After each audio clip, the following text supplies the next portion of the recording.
Hello friends, स्वागत है आप सभी का आपके अपने यूट्यूब चैनल करंट वॉइस में। आज है 20 जनवरी। 20 जनवरी से रिलेटेड करंट अफेयर्स के जितने भी इंपॉर्टेंट क्वेश्चन हैं वो सभी हम आज के वीडियो में डिस्कस करेंगे। वह उनके इंपॉर्टेंट पॉइंट्स और फैक्ट्स के ऊपर भी चर्चा करेंगे। पीडीएफ आप डिस्क्रिप्शन लिंक दिया उसे डाउनलोड कर सकते हैं या फिर करंट वॉइस टेलीग्राम ज्वाइन कर लें। वहाँ भी रेगुलरली पीडीएफ अपलोड की जाती है और मंथली और वीकली भी एक साथ अपलोड की जाती हैं, वो भी वहाँ से डाउनलोड कर सकते हैं। और जो कल के क्वेश्चन का आंसर था वो आपको लास्ट में मिलेगा। तो आज का क्वेश्चन भी आपसे लास्ट में पूछा जाएगा, तो वीडियो को ध्यान से और पूरा जरूर देखें। क्वेश्चन नंबर 1, हाल ही में प्रधानमंत्री नरेंद्र मोदी को किस ट्रस्ट का नया अध्यक्ष चुना गया? तो प्रधानमंत्री श्री नरेंद्र मोदी जी को सोमनाथ मंदिर ट्रस्ट का नया अध्यक्ष चुना गया। तो इसका right answer option C, Somnath मंदिर। सोमनाथ मंदिर जो कि गुजरात के अंदर गिर जिले के अंदर है, उसका नया अध्यक्ष प्रधानमंत्री श्री नरेंद्र मोदी को बनाया। और भारत के प्रधानमंत्री सोमनाथ मंदिर के ट्रस्ट के अध्यक्ष बनने वाले ये दूसरे प्रधानमंत्री। इनसे पहले मोरारजी देसाई जो कि इस मंदिर ट्रस्ट के अध्यक्ष रह चुके हैं, जो कि 1967 से 1985 के बीच में अध्यक्ष के रूप में कार्य किया था। वहीं पीएम मोदी जो है वो ट्रस्ट के 8वें अध्यक्ष हैं।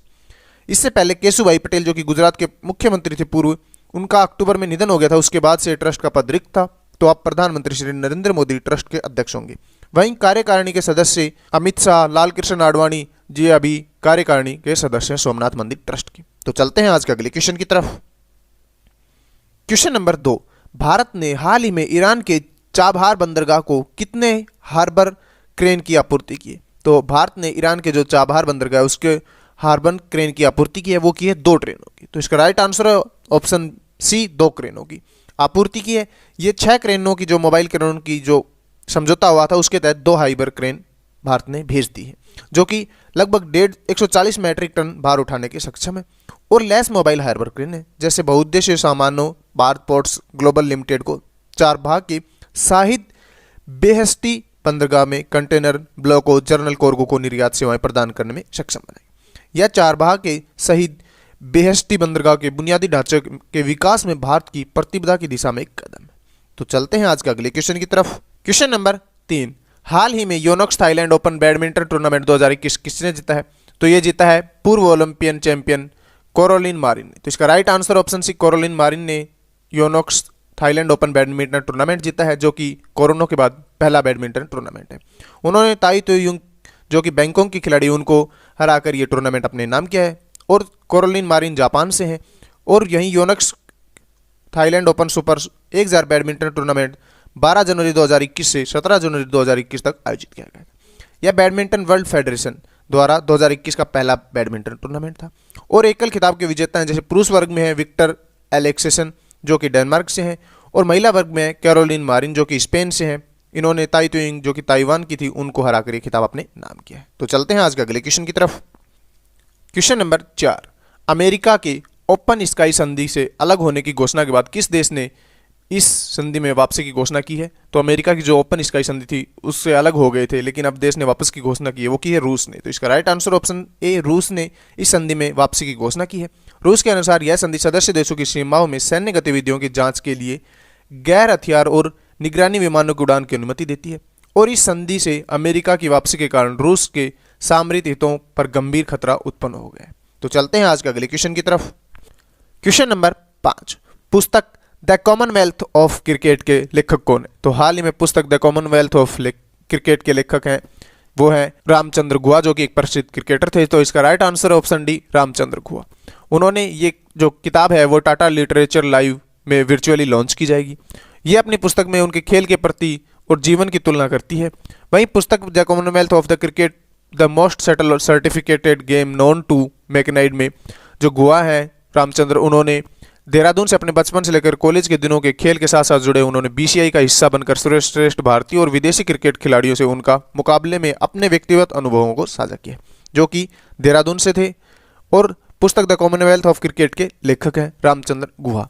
तो चलते हैं आज के अगले क्वेश्चन की तरफ। Question number 6, WHO world health organization कार्यकारी बोर्ड के 148वें सत्र के अध्यक्ष कौन बने हैं? तो 148वां सत्र हाल ही में हुआ, जिसके अध्यक्ष थे डॉक्टर हर्षवर्धन सिंह। तो इसका right answer option C, doctor Harshvardhan Singh जो कि स्वास्थ्य और परिवार कल्याण मंत्री हैं, वो 148वें सत्र के डिजिटल रूप से अध्यक्षता की। कार्यकारी बोर्ड का 148वां सत्र 18 से 26 जनवरी 2021 से आयोजित किया गया। वहीं WHO ने वर्ष 2021 में ग्लोबल सॉलिडेटरी एंड सर्वाइवल का वर्ष घोषित किया है। तो डब्ल्यूएचओ ने 2021 को कौन सा वर्ष घोषित किया है? ये किया ग्लोबल सॉलिडेरिटी एंड सर्वाइवल। वहीं डब्ल्यूएचओ का मुख्यालय जेनेवा स्विट्जरलैंड के अंदर है और डब्ल्यूएचओ के महानिदेशक हैं टेड्रोस अधानोम। तो चलते हैं आज का अगले क्वेश्चन की तरफ।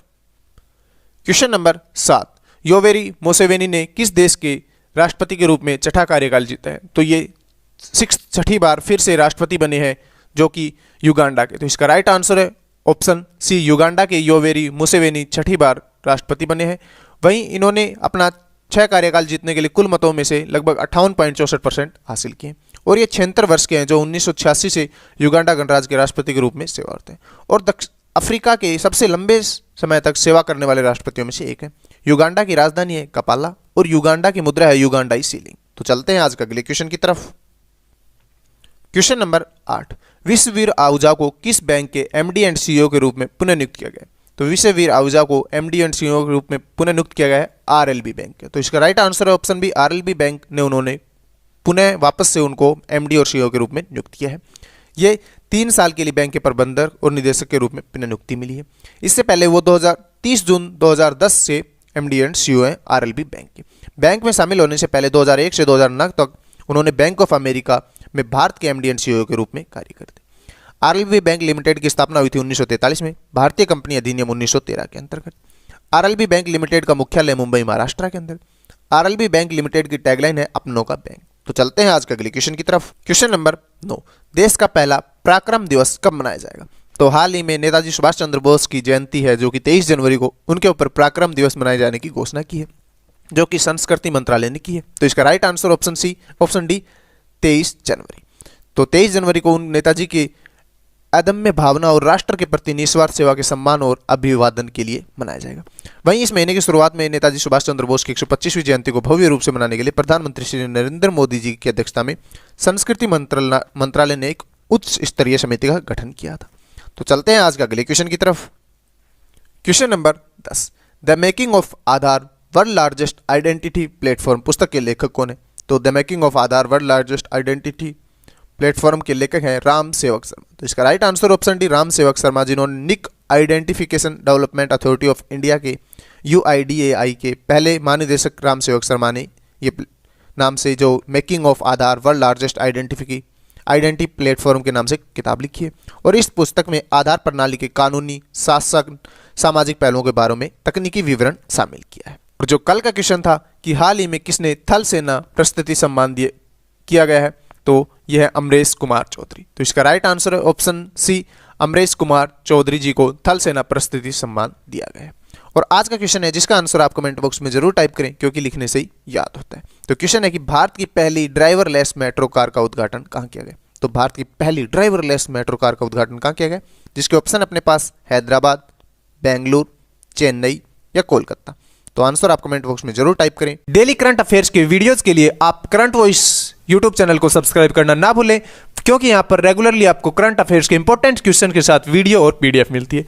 वह पीडीएफ आप डिस्क्रिप्शन लिंक दे उसे डाउनलोड कर सकते हैं या फिर आप टेलीग्राम चैनल को ज्वाइन कर सकते हैं। वहां भी रेगुलरली पीडीएफ अपलोड की जाती है और करंट अफेयर्स के इंपॉर्टेंट क्वेश्चन भी वहां पुट किए जाते हैं। वह आप फेसबुक और इंस्टाग्राम पर फॉलो कर सकते हैं, वहां पर भी रिवीजन के क्वेश्चन पुट किए जाते हैं ताकि आपका रिवीजन होता रहे। आपका दिन शुभ एवं मंगलमय हो।